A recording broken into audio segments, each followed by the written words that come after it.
This is how Rees believes the universe came into being. It is thought that the universe began 13.7 billion years ago.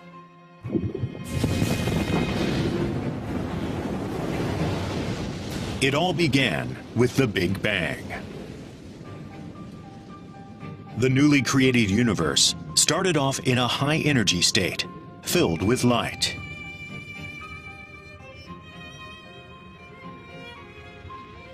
This was the Age of Light.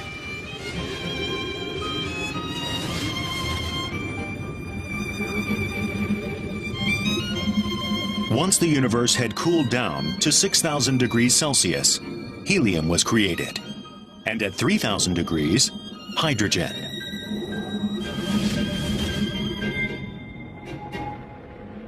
Temperatures continued to drop.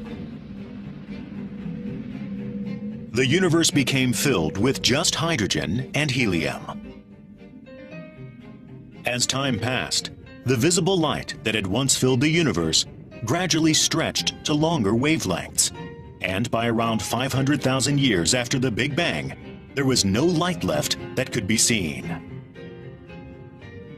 This marked the end of the Age of Light and the beginning of the Dark Ages, according to Rees. Let's turn back the clock from the present to the beginning of the universe, 13.7 billion years ago.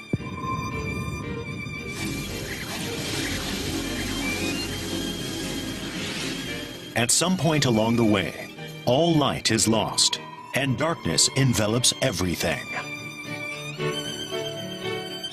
How long these dark ages lasted and how they ended remains shrouded in mystery.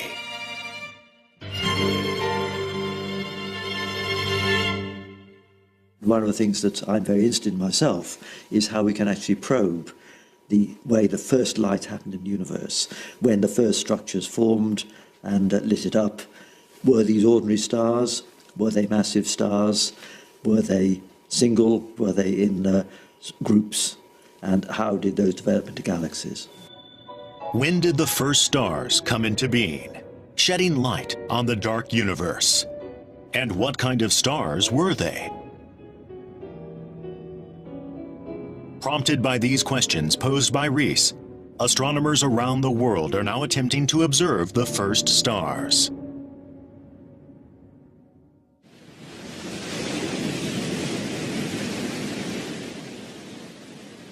One scientist is trying to observe the first stars directly. For more than 30 years, Garth Illingworth of the University of California has been using telescopes to uncover the origins of the universe. It's actually interesting because what we're doing here is searching for the youngest objects. And so with astronomy and our telescopes, what we can do is look back in time. To look at the distant universe is to look at the past.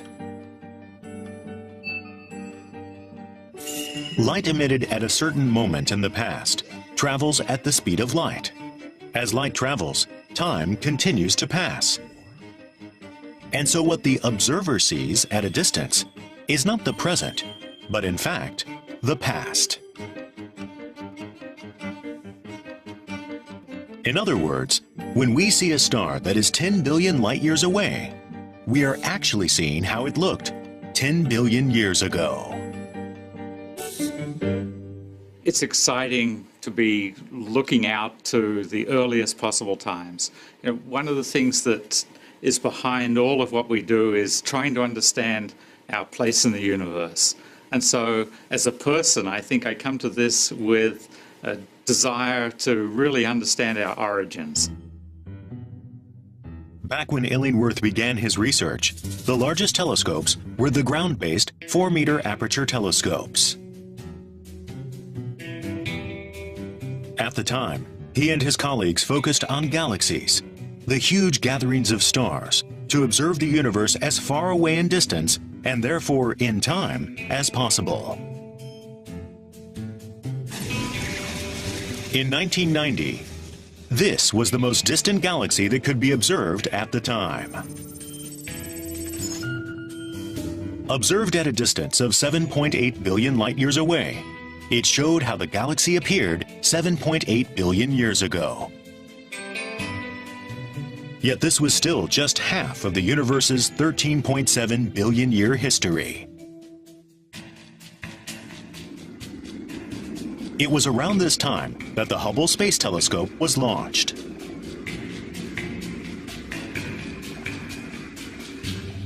Hubble was really a game changer in what it did for astronomy. Up to that point, we had telescopes on the ground that, while very powerful, were rather limited. When we look out through the atmosphere, it blurs. We can't see all different wavelengths. Taking a telescope into space was an amazing change for us. Suddenly, we had crystal clarity. There's no atmosphere. In 2003, Illingworth and his colleagues set out to use the Hubble Space Telescope to observe the furthest reaches of the universe to date. Okay. The target of their observations was one corner of Fornax in the southern sky. Using ground-based telescopes, this area appears pitch black with hardly anything visible. They thought that here they would be able to observe even dark celestial objects a great distance away. Hubble made observations of this one region over the course of 270 hours. This was the end result.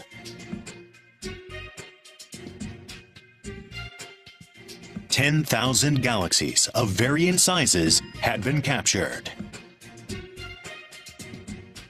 Many galaxies more than 10 billion light-years away were also discovered.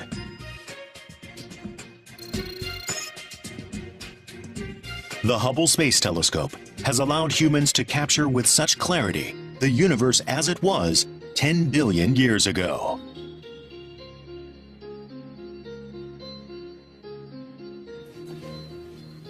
By looking out even further, it may be possible to observe the first ever stars that ended the Dark Ages. With this in mind, Illingworth set out to somehow find a way of observing the most distant celestial objects. The method he came up with was the layering over of images.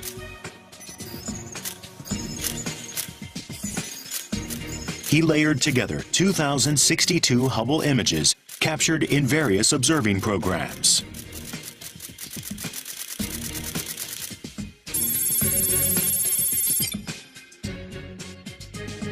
In September 2012, an image was produced showing the darkest celestial object ever captured. Illingworth proceeded to work out the distance of each celestial object in the image. He then singled out a dimly shining red object. It is the deepest image of the sky. And so the one that is most exciting is this one, 6284, which is the galaxy that we first found 2 years ago, which is at redshift a little over 10, and then as a result is only 450 million years from the Big Bang. The red object shows some spread and is irregular in shape. Illingworth believes that this is a galaxy made up of 1 billion stars clustered together. One of the most interesting aspects of this whole activity of trying to see the earliest galaxies is trying to understand what came before, when the first stars and when the first galaxies formed and started to grow. And that was probably about 200 million years before this image. Thanks to the Hubble Space Telescope, it has been possible to get a glimpse of the fledgling universe. Just 450 million years after the Big Bang. We are just one step away from finding the first stars that ended the Dark Ages.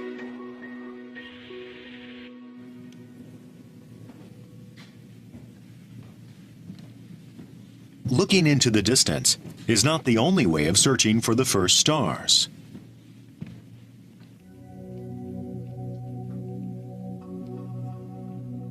Rees argues that with some ingenuity, one need not look far to find the first stars.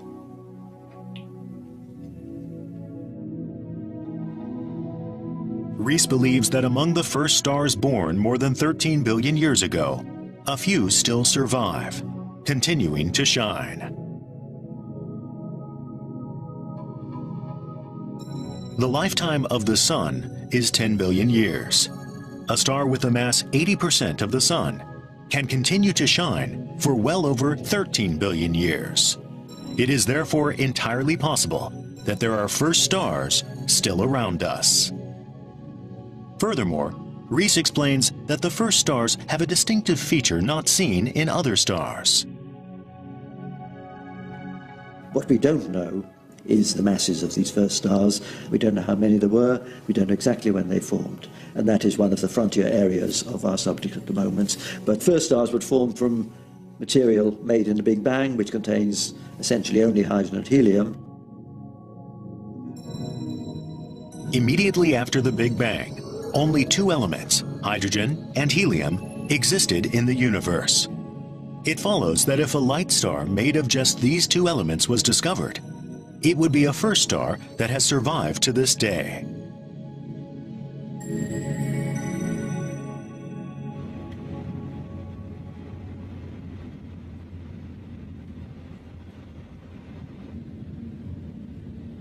One scientist is seeking to prove this theory by seeing if there are any surviving first stars near us.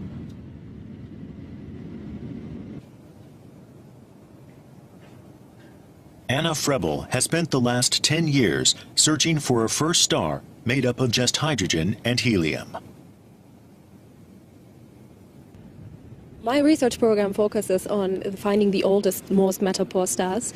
And of course, the ultimate goal is to find a first star, a star that came first in the universe and changed everything. Born and raised in Germany, Frebel loved stars even as a child. On becoming an astronomer, she came across the concept of searching for first stars and has been absorbed by it ever since.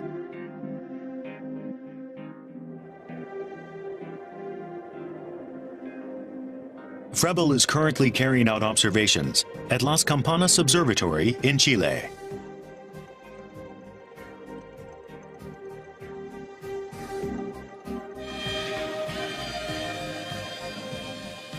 She is aided in her search for the first stars by this telescope with its 6.5-meter aperture. Using special equipment, she analyzes the colors of the star's light and works out what elements and how much of them are found in each star.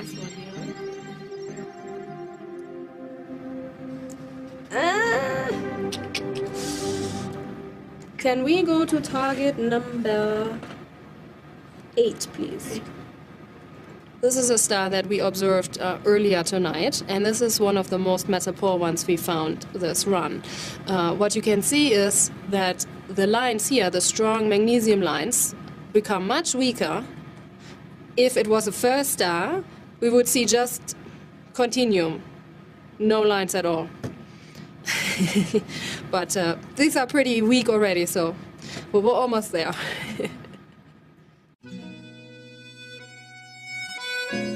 Frebel can only make observations with this telescope 10 days of the year.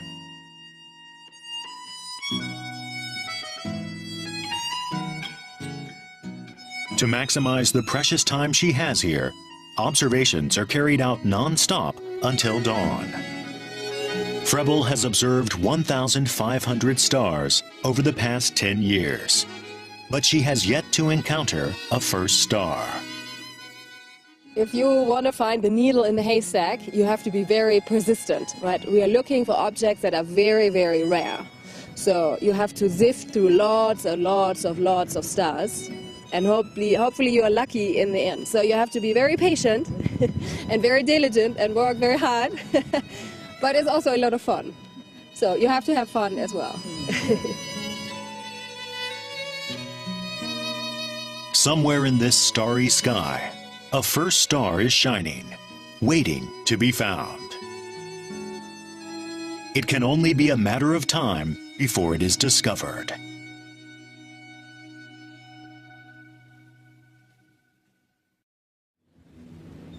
Observational equipment like ground-based giant telescopes and the Hubble Space Telescope are being employed in the search for the first stars.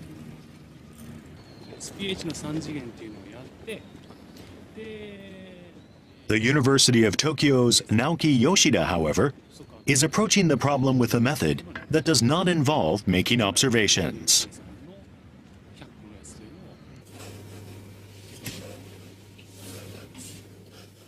Yoshida designed a computer simulation of the newly created universe to observe how the first stars were born.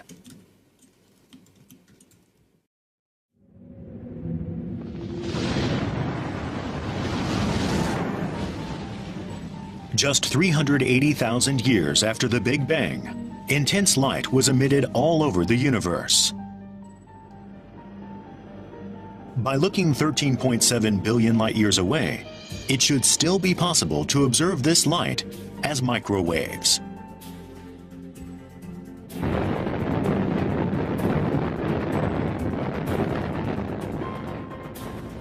In order to observe this light directly, the WMAP satellite was launched.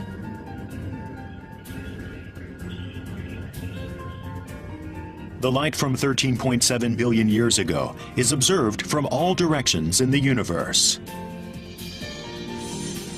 By measuring the differences in the intensity of the light, it is possible to find out how matter was distributed throughout the universe at the time.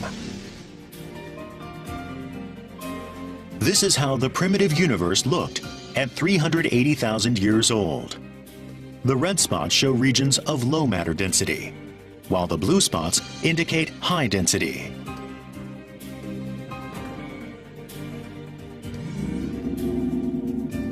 We now know how the universe looked 13.7 billion years ago, just before the Dark Ages.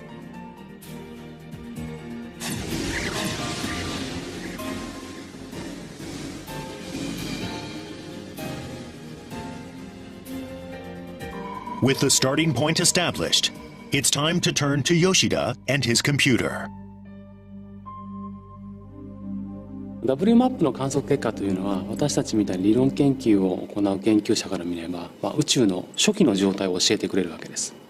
計算の話にしますと、宇宙の初期状態が分かるもいいかもしれません。言ってもいいかもしれません。Working from the WMAP data, Yoshida used 300 million particles to represent hydrogen and helium, and recreated the infant universe in his computer.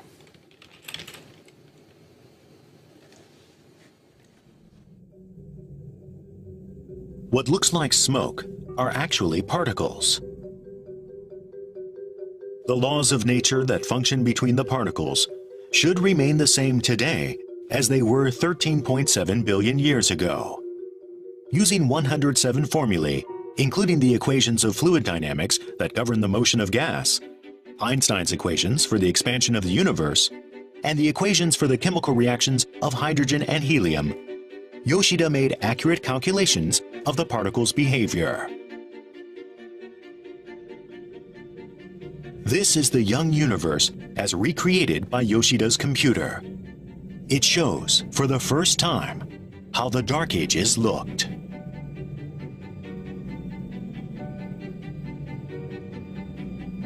The hydrogen and helium that had been drifting about start becoming uneven in density. The gases begin to gather together under their own gravity and create a spider web-like structure.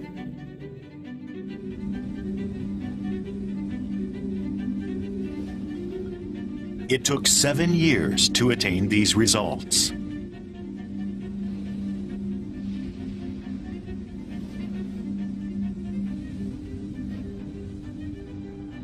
A spherical mass of gas has been formed, but no first star yet. To keep looking beyond this point, calculations within smaller time frames were necessary. And so 3 years were spent developing a new model to recreate what happened at the center of the clouds of gas. These are the results. The onion-like structure shows the density of gas. The density increases towards the center of the mass. Here's what happens as time passes. The density of the gas at the top and bottom decreases. Meanwhile, the gas at the sides does not decrease in density. The gas flows into the center, and the core becomes increasingly heavy. The gas continues to be compressed, and when the center reaches a searing temperature of 100 million degrees Celsius, nuclear fusion begins, and the universe produces a self-illuminating star for the very first time. This is the first star. 私たちのシミュレーションで明らかになったことは、その宇宙の始まりの頃に存在した水素とヘリウムだけからなるガスから確かに星が生まれました。で、さらに計算を進めますと、どうもその星は、質量にしますと太陽の40倍から50倍ぐらいの非常に大きな星であるということが分かりました。Yoshida's calculations showed that many of the first stars were massive stars that emit an intense blue-white light. They weigh 50 times the mass of the sun, and they are an outstanding million times brighter. Heavy stars burn up quickly, and so they only live a few million years.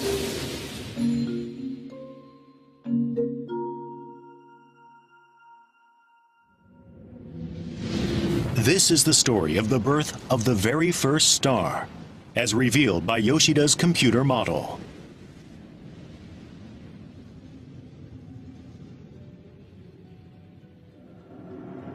"380,000 years after the Big Bang, an intense flash of light was emitted all over the universe. And then came the Dark Ages, when darkness reigned. During this time, only hydrogen and helium gases were present in the universe. There was some irregularity in the distribution of these gases.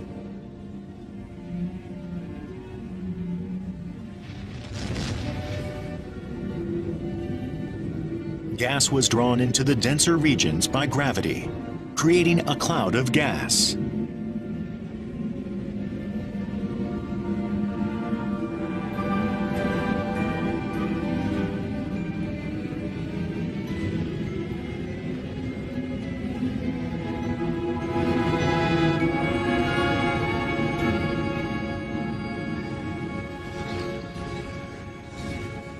The temperature at the center became increasingly hot.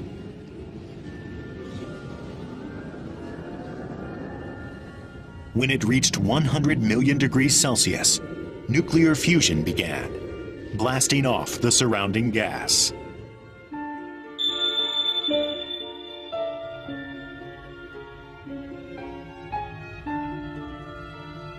And so the first star was born.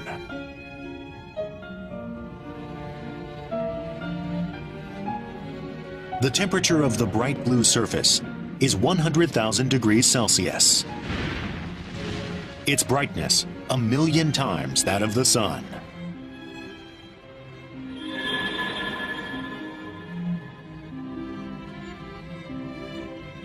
Emitting vast amounts of energy, the first star moves ever closer to its dramatic fate.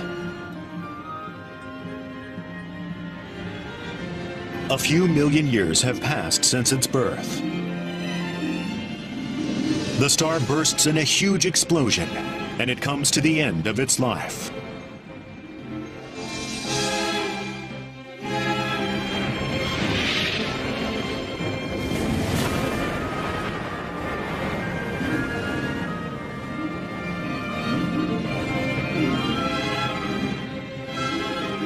This is the life of the first star, brought to light by the latest astronomical research.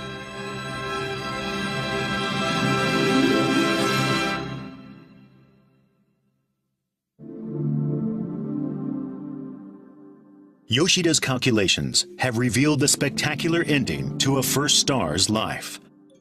The explosion lasts just a moment, but releases such an intense burst of energy that it may be possible to observe it, even if it happened more than 13 billion light-years away. SWIFT is an astronomy spacecraft, launched in 2004 to observe massive explosive phenomena.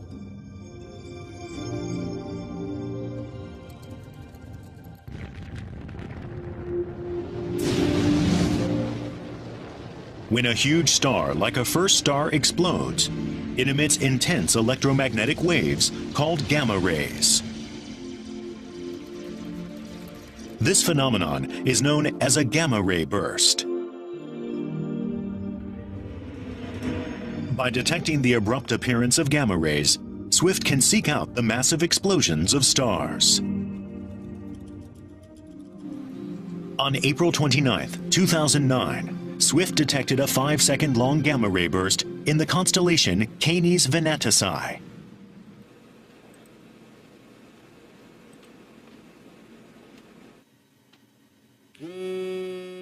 When a massive explosion is detected, researchers around the world are alerted immediately. The news sent a ripple of excitement through astronomers worldwide.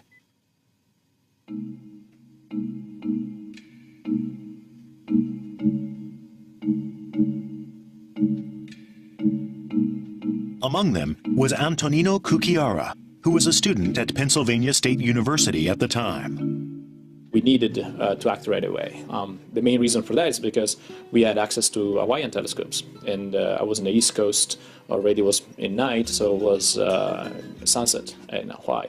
So the night was just started. By turning a telescope to the explosion immediately after its detection, it would be possible to make detailed observations.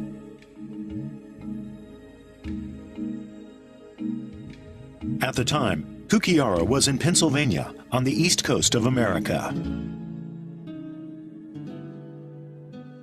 The telescope was in Hawaii, 8,000 kilometers west, with a time difference of 5 hours. The sun was setting in Hawaii when SWIFT detected the explosion.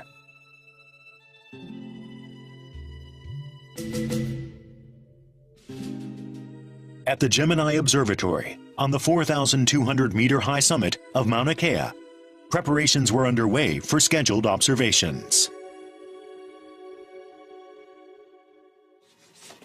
Astronomer Kathy Roth was working in the lab when a target of opportunity alarm flashed up on the computer screen.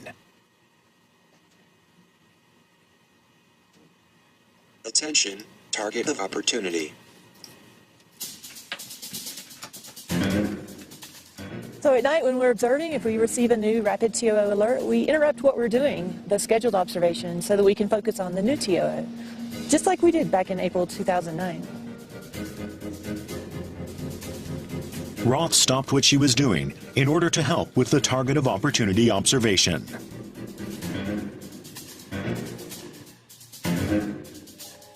Two and a half hours after SWIFT had detected the explosion, a giant 8-meter aperture telescope was turned to its direction.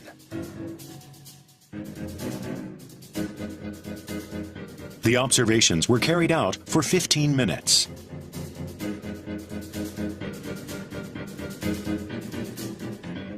But nothing could be seen.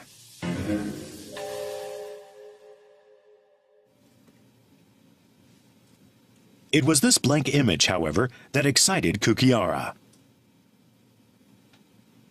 If you don't see anything in your optical images, it's already a sign that this object can really be one of those most interesting ones. So it was really exciting. Everybody was excited.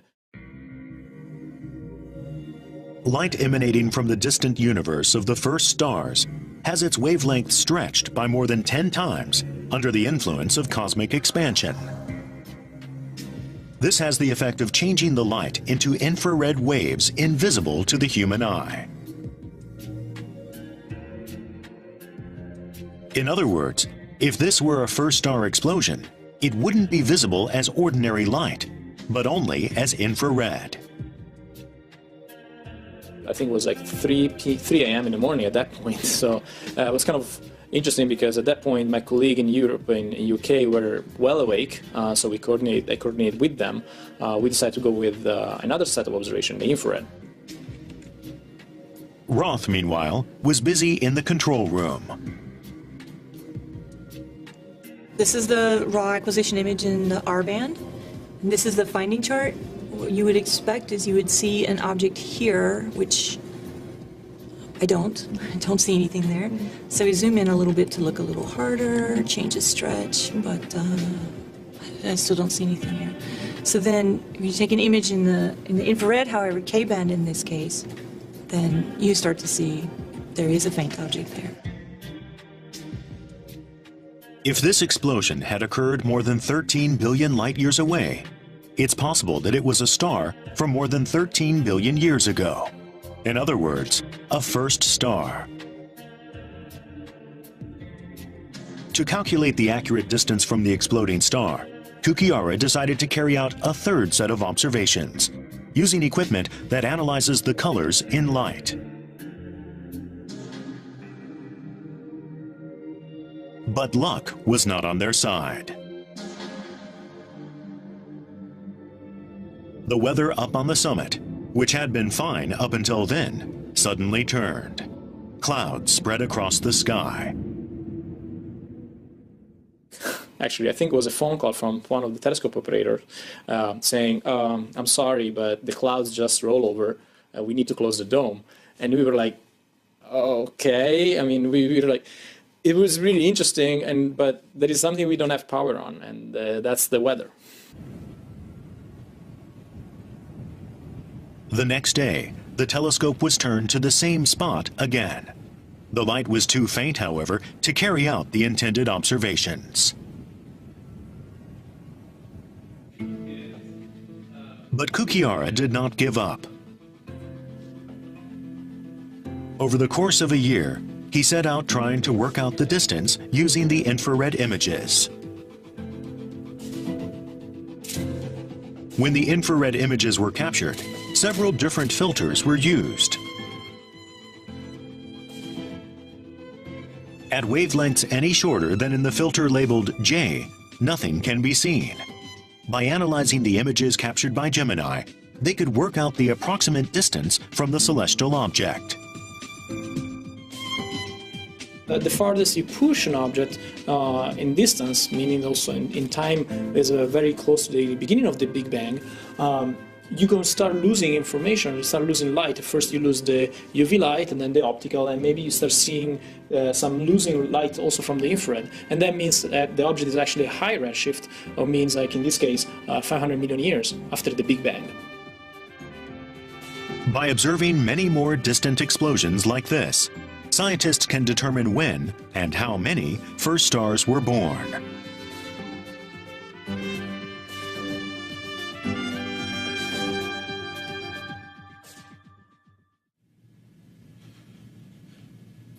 Martin Rees believes that the appearance of the first stars transformed the course of history for the universe. In order for us to be here, then lots of things have to have happened over the 13.7 billion years since the Big Bang. The first stars have to have formed, and they need to have led to nuclear fusion, transmuting primordial hydrogen and helium into elements like carbon, oxygen, and iron. The first stars were born out of just the hydrogen and helium that existed in the universe at the time.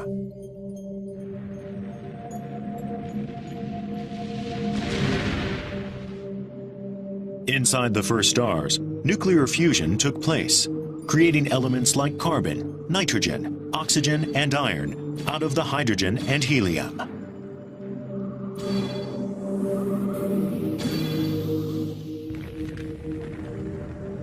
When the first stars meet their demise in an explosion, these elements are scattered throughout space.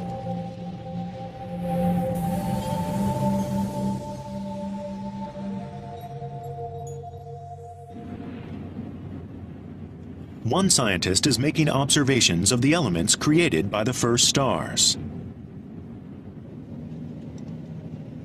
Timothy Beers is searching for the second stars, the second generation stars born just after the first stars exploded. Second stars contain elements such as carbon and oxygen that were created by the first stars. It was thought that the quantity of these elements would be just 1/10,000th of what is found in the Sun.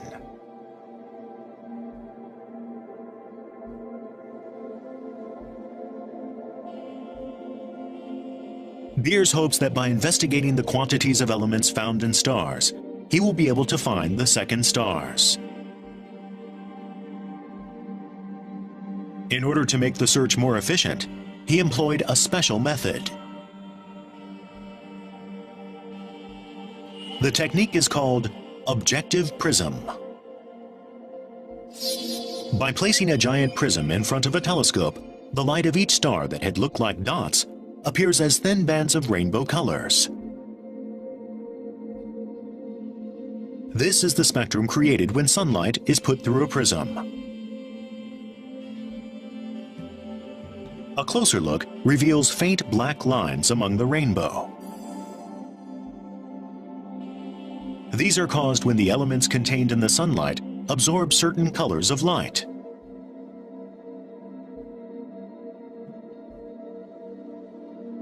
These black lines are known as absorption lines.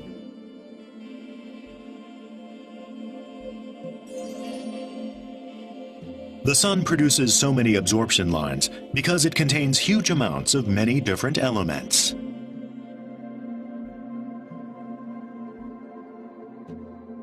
The second stars that Beers is looking for, on the other hand, contain hardly any elements apart from hydrogen and helium, which means there should be very few absorption lines.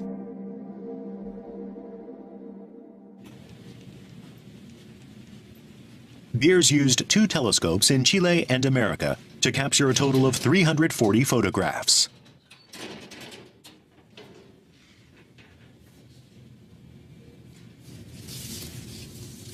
The glass photographic plates have been carefully stored.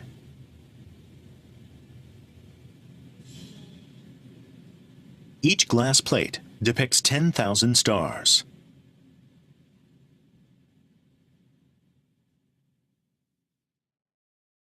Up close, absorption lines can be seen on most of the stars. Once we take the plates with a telescope such as the Burrell-Schmidt, that's really only the beginning of the effort. We have to find the most interesting chemically ancient stars.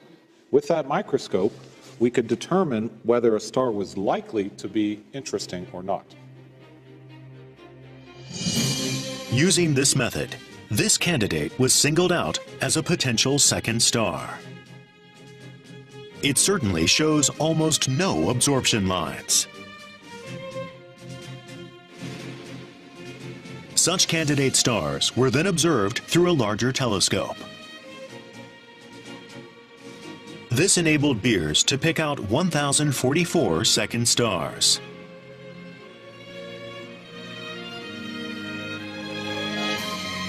This is a star located in Pisces.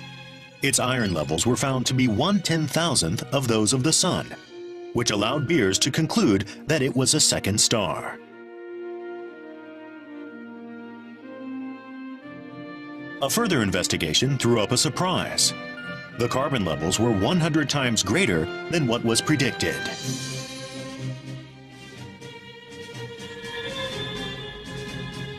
The first stars had produced a great quantity of carbon, which had then been passed on to the second stars. One of the most exciting results of the last 2 or 3 years has been the recognition that the first stars produce very large amounts of carbon, nitrogen, and oxygen, the 3 fundamental elements without which, as far as we know, no life can be formed.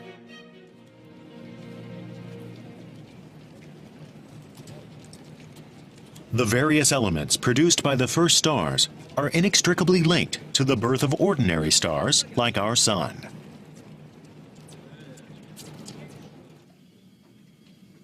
This is the theory put forth by one researcher.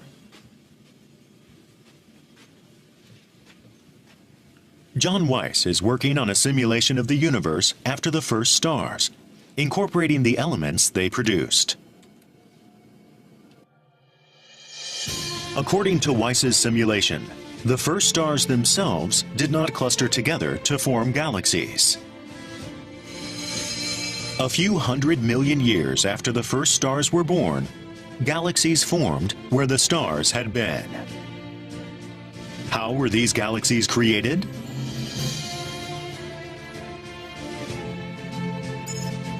Let us study the simulation in more detail. The top half of the screen shows Weiss's simulation of the universe, while the bottom half shows the distribution of elements such as carbon, oxygen, and iron at the time. This is what happens as time progresses.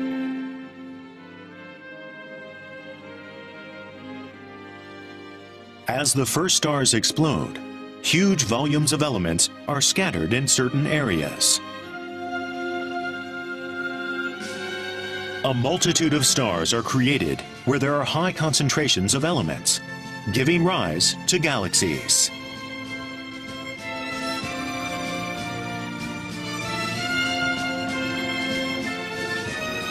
In areas with high levels of carbon, oxygen, and iron, small stars like the Sun are born one after the other out of these elements. Weiss believes these were the beginnings of the galaxies we see today. These first stars, they produce the very first metals in the universe. And without these first metals, we wouldn't see any of the stars that we see today. The explosions of the first stars changed the universe irrevocably.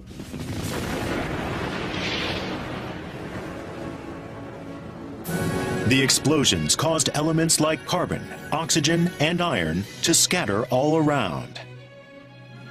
These became the building blocks from which a whole host of lighter stars, like the Sun, were born.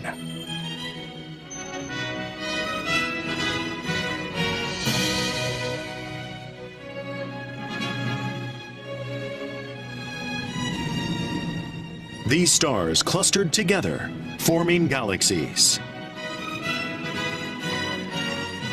In other words, these first stars paved the way to our present universe, full of stars and full of life.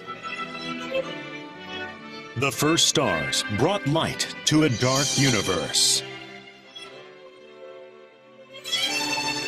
It's thanks to these first stars that the universe we know is filled with light and a multitude of elements.